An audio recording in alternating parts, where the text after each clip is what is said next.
نحمده ونصلي على رسوله الكريم اما بعد السلام علیکم محترم حضرات۔ اللہ جل شانہ کا بڑا فضل و کرم ہے، اس کا انعام و احسان ہے کہ ہم کو اللہ تبارک و تعالی نے ماہ رمضان عطا فرمایا۔ ماہ رمضان کے اندر روزہ رکھنا یہ بہت فائدے کی چیز ہے۔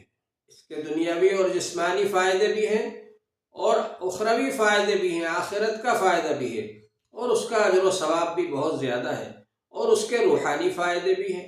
اللہ جل شانہ نے ہم کو روزہ رکھنے کا حکم فرمایا۔ ظاہراً ایسا لگتا ہے کہ روزہ میں آدمی بھوکا رہتا ہے، پیاسا رہتا ہے، اس کو پریشانی ہوتی ہے، لیکن حقیقت یہ ہے کہ بھوکا پیاسا رہنا ایک مقررہ وقت تک یہ انسان کی صحت کے لیے اور تندرستی کے لیے بہت فائدہ مند ہے۔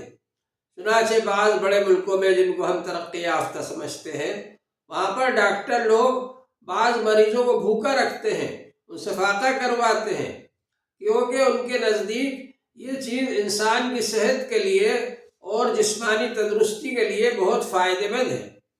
تو روزہ رکھنے سے ایک فائدہ تو یہ ہے کہ انسان کو صحت اور تندرستی حاصل ہوگی اور اس میں زیادتی ہوگی۔ جو لوگ زیادہ کھاتے ہیں، بہت زیادہ کھانے کے عادی ہوتے ہیں، وہ بیمار بھی بہت ہوتے ہیں، ان کا ہاضمہ بھی خراب ہو جاتا ہے۔ تو بسیار خوری اور زیادہ کھانا یہ انسان کے لیے نقصان دہ ہے۔ حضور پاک صلی اللہ علیہ وسلم کے زمانے میں ایک حکیم صاحب نے مدینہ شریف میں آ کر کے اپنا دواخانہ لگایا، دواخانے کی دکان کھولی، اور وہاں پر وہ بہت دنوں تک انتظار کرتے رہے کہ ان کے دواخانے میں کوئی مریض آئے، لیکن کوئی مریض ہی نہیں آیا۔ تو انہوں نے لوگوں سے پوچھا کہ یہاں لوگ بیمار نہیں ہوتے؟ تو صحابہ اکرام نے بتلایا کہ ہمارے حضور صلی اللہ علیہ وسلم نے ہم سے فرمایا ہے کہ کم کھاؤ، اس لیے ہم کم کھاتے ہیں، زیادہ نہیں کھاتے۔ تو کم کھانے سے لوگ بیمار نہیں ہوتے۔ تو معلوم یہ ہوا کہ روزہ جس میں کھانے کو کم کر دیا جاتا ہے اور وقت مقرر کر دیا جاتا ہے کہ سحری کے وقت کھاؤ، دن میں نہ کھاؤ، اور پھر افطار کے وقت کھاؤ، تو اس کی وجہ سے انسان کی صحت کو فائدہ ہوتا ہے۔ تو یہ ایک ظاہری فائدہ ہے، اور اس کے علاوہ روحانی فائدے بھی ہیں۔ اس کے روحانی فائدہ یہ ہے کہ ہم دیکھتے ہیں کہ دنیا کے اندر آدمی کھانا جب بہت زیادہ کھاتا ہے دور حاضر میں جگہ جگہ ناشتے کی دکانیں کھلی ہوئی ہیں، کہیں سے سموسہ کھا لیا، کہیں سے کچوری کھا لی، کہیں سے کچھ اور ایسی چیز کھا لی، بہرحال یہ کہ دن بھر آدمی کھاتا رہتا ہے، تو جسمانی طاقت اس کو حاصل ہو جاتی ہے، لیکن نماز نہیں پڑھتا، قرآن پاک کی تلاوت نہیں کرتا، اللہ کا ذکر نہیں کرتا، تو اس کی وجہ سے اس کا اللہ تبارک و تعالی سے تعلق کمزور ہو جاتا ہے، اور اس کی روح کمزور ہو جاتی ہے، اور یہ جو جسم طاقتور ہو گیا، جب یہ کوئی غلط کام کرتا ہے تو وہ روح اس کو روک نہیں پاتی ہے۔ روح اتنی کمزور ہو گئی کہ اس کو نہیں روک پاتی۔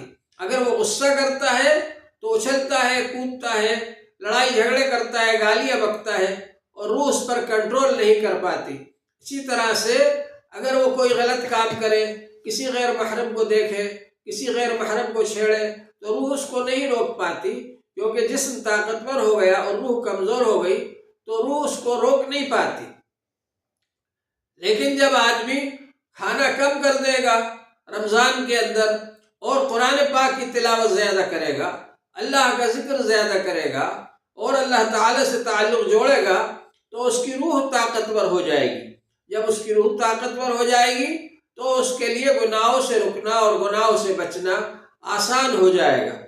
چنانچہ حضور پاک صلی اللہ علیہ وسلم نے ارشاد فرمایا، اذا کان یوم صوم احدکم، جب تم میں سے کسی کا روزہ ہو، فلا یسخب، تو شور شغب نہ کرے وہ، ولا یرفس، اور بے حیائی کی باتیں نہ کرے، فإن صابہ احد، اگر اس کو کوئی گالی بکے، او قاتلہ، یا اس سے کوئی جھگڑا کرے، فلیقل انی صائم، تو اس کو یہ کہنا چاہیے کہ بھائی میرا تو روزہ ہے۔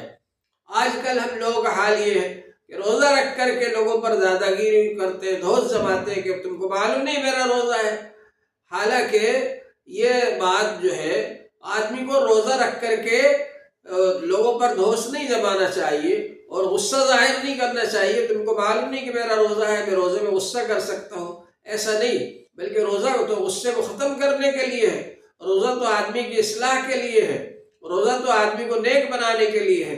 اس لیے حضور پاک صلی اللہ علیہ وسلم نے فرمایا کہ دوسرا آدمی جو تم کو گالی بک رہا ہے اور جھگڑا کر رہا ہے اس سے بھی جھگڑا نہ کرو، بلکہ یہ کہو کہ بھائی میرا روزہ ہے.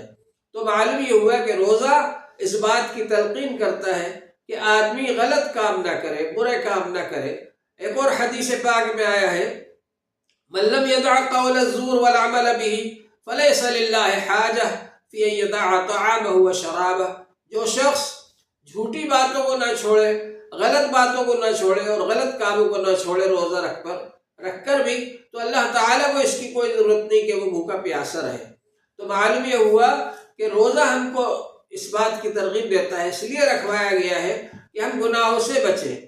اور روزے کے اندر ایک طرح سے لگام لگا دی جاتی ہے، جیسے گھوڑے پر لگام لگا دی جاتی ہے اور جدھر اس کو سوار چلانا چاہتا ہے وہ ادھر ہی چلتا ہے، اور آنکھوں کے آس پاس پردے لگا دیے جاتے ہیں کہ اس کو ادھر ادھر کی کوئی چیز نظر نہ آئے.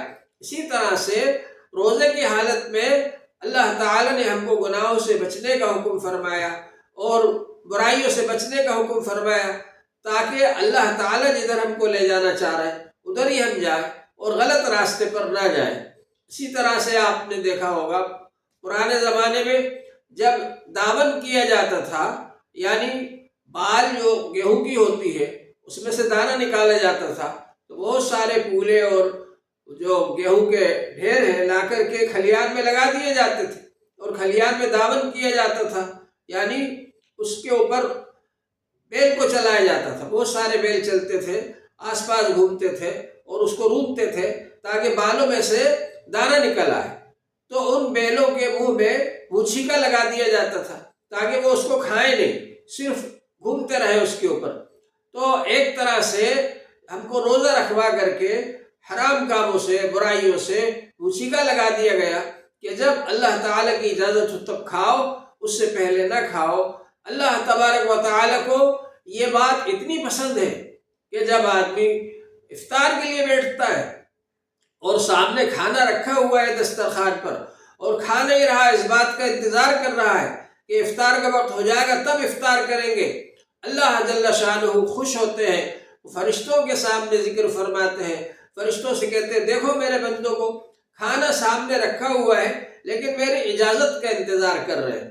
تو اللہ جل شانہ کی خاص رحمت اس وقت متوجہ ہوتی ہے بندوں کی طرف، اور اللہ تبارک و تعالیٰ افطار کے وقت خاص طور سے دعا کو قبول فرماتے ہیں. اس لیے روزہ ہمیں اہتمام سے رکھنا چاہیے. اس میں ہمارے لیے صحت اور تندرستی کا دنیاوی فائدہ بھی ہے اور روحانی فائدہ بھی ہے کہ اس سے روح طاقتور ہوتی ہے اور اس سے نیکیوں کی طرف نیکیاں کرنا آسان ہو جاتا ہے اور برائیوں سے بچنا آسان ہو جاتا ہے. اللہ جل شانہ ہم سب کو عمل کی توفیق عطا فرمائے. وآخر دعوانا الحمدللہ.